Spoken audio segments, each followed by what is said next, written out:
মহান রব্বুল আলামিনের কোরআনের একটি আয়াতের আলোকে আমি কথা বলতে চাই। আউযু বিল্লাহি মিনাশ শাইতানির রাজিম। বিসমিল্লাহির রহমানির রহিম। কুল ইন্না সলাতি ওয়া নুসুকি ওয়া মাহইয়ায়া ওয়া মামাতি লিল্লাহি রাব্বিল আলামিন।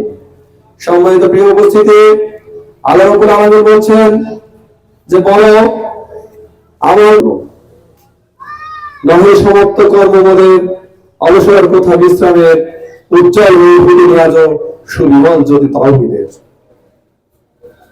সম্মানিত শ্রোতাবৃন্দ, আপনারা জানেন পূর্ণ ফল আমরা কিন্তু ভোগ করতে পারিনি। ছাত্র সমাজ নির্যাতিত হয়েছে তার শিক্ষা প্রতিষ্ঠানে, নির্যাতিত হয়েছে তার সমাজে, ছাত্র সমাজ নির্যাতিত হয়েছে তার কঠোর পরিশ্রমের মাধ্যমে তার সার্টিফিকেট অর্জন। উপস্থিতি প্রিয় ছাত্র ভাইয়েরা, আমাদের এখান থেকে বুঝতে হবে আমাদের দেশ স্বাধীনতা অর্জন করেছে ঠিক, কিন্তু স্বাধীনতার পূর্ণ ফল আমরা কিন্তু আজও পাইনি।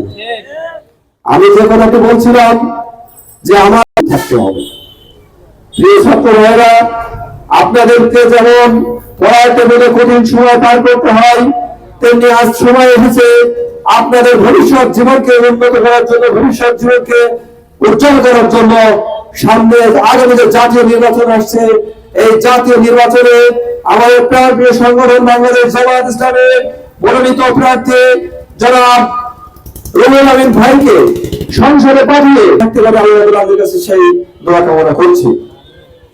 প্রিয় ছাত্র ভাইয়েরা, আপনাদের আরো একটি কথা মনে রাখতে হবে, এই বাংলাদেশ বিনির্মাণে, এই বাংলাদেশ স্বৈরাচার মুক্ত করতে ছাত্রদের ভূমিকায় কিন্তু অগ্রণী ভূমিকা।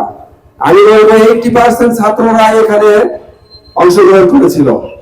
এই জন্য আগামী নির্বাচনে আপনাদের 80% নয় 100% উপস্থিতি থাকতে হবে।